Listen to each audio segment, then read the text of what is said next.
Hello everyone and welcome to NM Coaching Firm's YouTube channel. This is Nompumelelo Myeni. You can call me Coach Nompumelelo, and I am happy to welcome you to our self-mastery season. This is episode 2, and if you have missed episode 1, it means you need to subscribe to our channel. Hit that notification button to make sure that you are well notified every time when we put up a video in this segment. Now, in our last episode, which if you missed, please go back to our history and make sure that you find it, because it really plays a great deal part of laying the foundation of what we are talking about in self-mastery.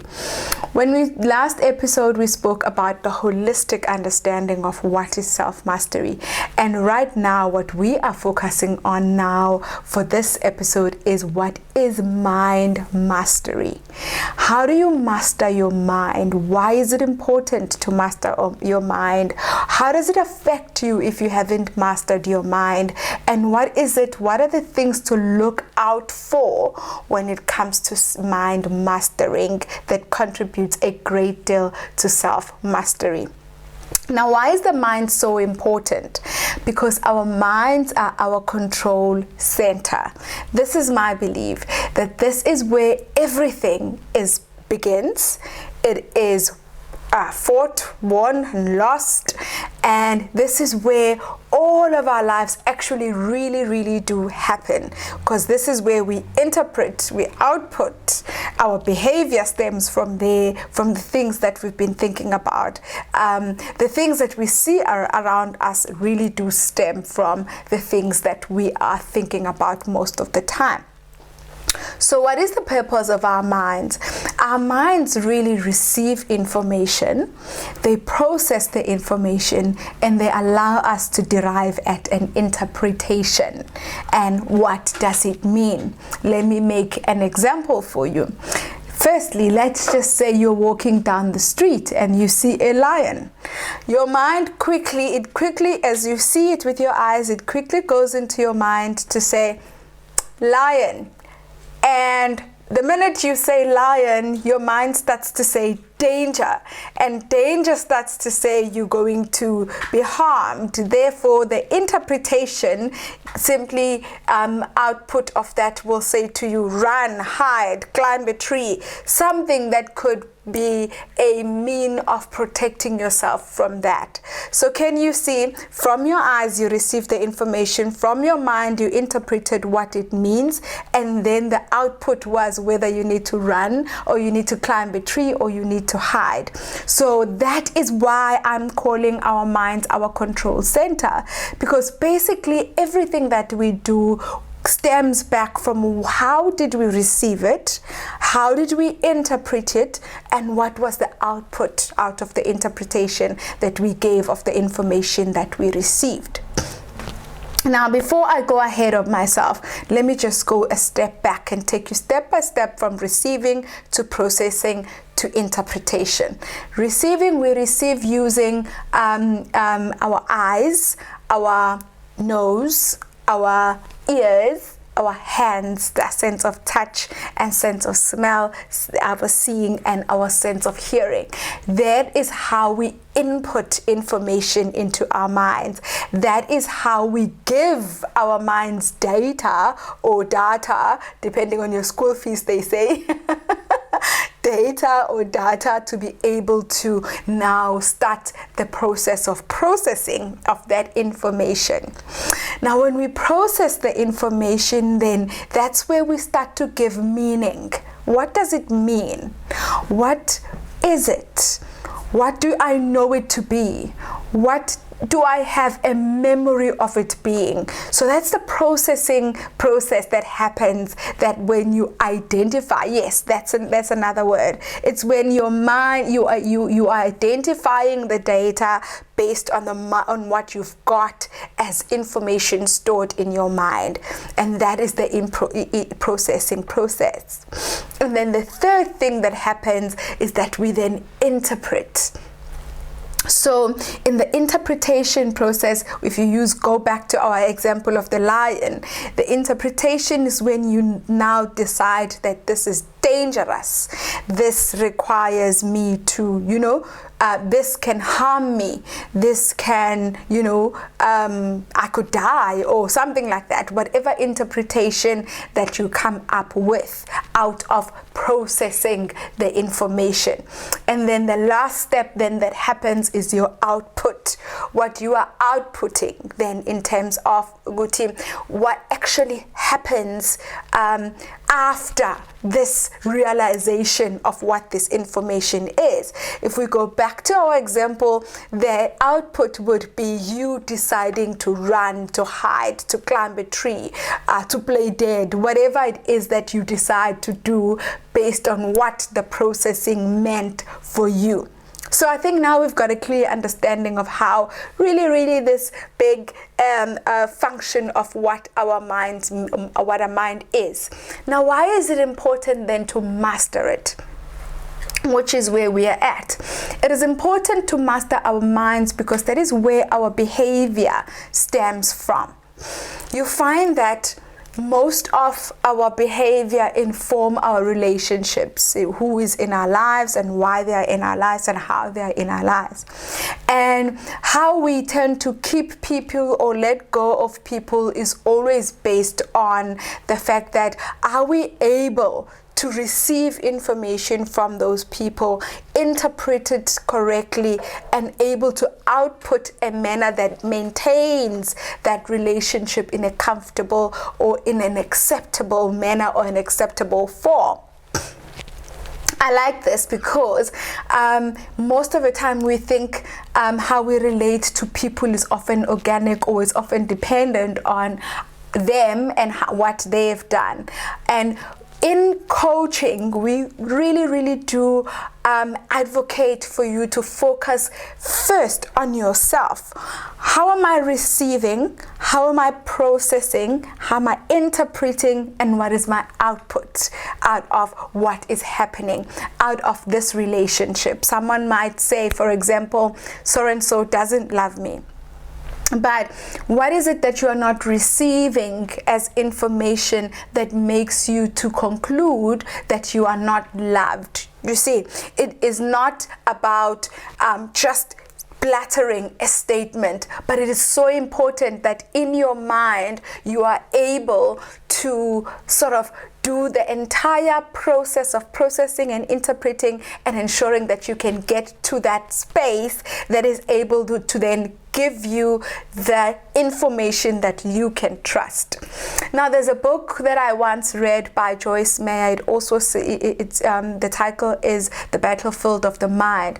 Really speaking on how much things start and end in our minds, how much relationships, how much even businesses, how much even dreams start and end in our minds, simply because our minds did not allow us the output that is actually favorable for those dreams to live, for those relationships to flourish, for those businesses to see their way out of just being small ideas within our minds. So our mind really requires mastering, because when you have mastered your mind, you find that you have a sense of being able to control your emotions. We're going to speak about the emotional mastering in our later episodes. But right now, I just want you to make that connection that being able to master your mind allows you an opportunity to get to the right interpretation of information that you receive. It's not always about what somebody else says, but it is always mostly about what was your interpretation, what was your processing, and what did you relate it to. That's why we speak of traumas that we might have and we don't even know about. We've got memories, we've got things that happen to us. So when something happens today, our processing might just relate it to something that happened prior or a long time ago, and that then deters the processing and also confuses the interpretation into run when you're actually supposed to be staying and getting to understand what is happening. For instance, if you're going back to our example of a lion on the street, you might just be seeing a dog, but the fact that you've got a memory of having run into a lion on the street, your reaction is then based on that memory. Your interpretation is deterred by that memory, which is why it's so important that we are able to master our minds. What are the most important aspects of mastering our minds? Firstly, it is important to be able to control what you input. Input can be coming from the different aspects that I have mentioned before, but most of the time we input based on the TV, the social media. At this moment, there's a whole lot of teachings that goes against inputting a lot of social media and how it can affect you and how it can affect how you see yourself. So that's one of the most important aspects of mind mastering, watching what it is that you input into your mind and being able to see when you are now going to a point that is affecting you and that will affect you further in your mind. For instance, I'm going to make an example about myself. I've got a horror threshold. There's a certain level of horror that I can't watch because I know that I'm going to then suffer that information in my mind for a long time. I'm not going to sleep well. I'm not going to have peaceful dreams simply because I went over my horror threshold. And it is so important then for us as individuals to understand that as we input information, we've got a clear understanding of what is our threshold. You'll hear people saying, I'm taking a social media break. That's because that person has been able to identify that I have reached my social media threshold for this particular time. So I need time out. I need to withdraw from it. I need to be able to stay away for a little while because I've reached my threshold. You might just hear other people at the moment. There's a lot of talk about how much of peopling you can take. That is actually very important. When you are mastering your own mind, it's important to know how much of socializing as a person I'm able to take. And when you go over your threshold, you are able to bring yourself back and you're able to say, no, I need some self-time. I need some me time where I'm able to then re-energize myself to go out and people again. That is understanding of a threshold. So first of all, input what we input and being able to understand the threshold of what we can take as our input in our mind.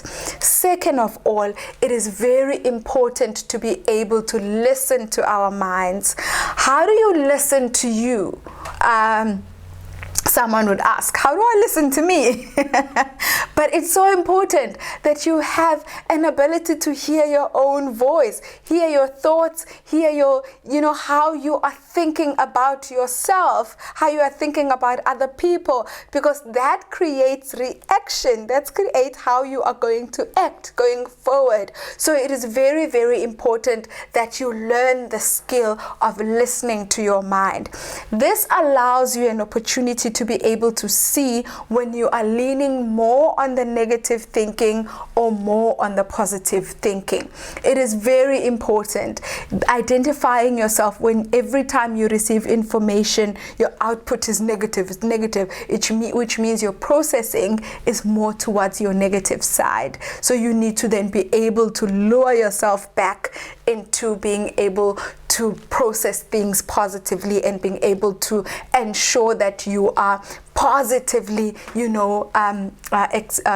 processing information that you are receiving. And that's important.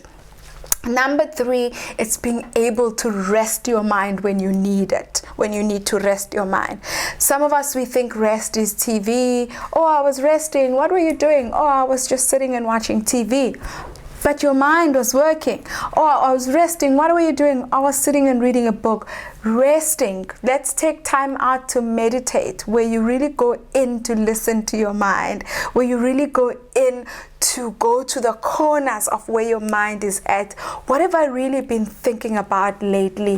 What have I really been going into in my mind lately? What has been consuming my space lately? So that then on its own allows you to be able to gain control and start to master your mind. Mastering your mind is an ability also to master your thoughts, because it goes hand in hand. What happens in your mind is your thinking. So mastering your thoughts, which means then you can be able to see yourself when your thoughts are negatively impacting you. Remember that we are our thoughts. So as a man thinketh, so is he. So how we think of ourselves, it is then, how then we get to output our lives. Now, the last thing that is important in mastering our mind is mastering our output. So how we behave, how we react, how we, how we then give responses. Because remember, when I first started, I said this is the process of our mind, and this is the last process, which then is where we then either we speak it out or we act it out, whatever it is that comes out of our processing. And this is very important. You would hear people saying, oh, so and so speaks their minds. Half the time it's not a good compliment, because it simply just means straight from receiving, you just speak. It means you're not allowing a time of processing, you're not allowing a time of interpretation. So you are one person that just receives and speaks, which means most of the time you are saying things that you're going to regret later on, or you are saying things that other people will frown upon, or things that might just lead to you losing certain relationships, because you are not a person who's considerate in the information that they receive and how they interpret and be able to release it going forward. And I think if you go through just these processes of ensuring that you are able, that will ensure that you are able to master your mind. Now, the first thing that you need to do, maybe if I could give you somebody that says, where do I even start, and how do I even start? The first thing that you need to learn is to listen to yourself. Listen to your mind, listen to your thoughts, listen to what is happening in there, and from listening, then you'll be able to start directing yourself to the right direction of where you want to go. Our mind and the mastering of our mind is very much linked to our vision and our goals. What is it that we've got as a vision? What is it that we've got as goals that we can drive ourselves towards? Because that is what is the most important thing.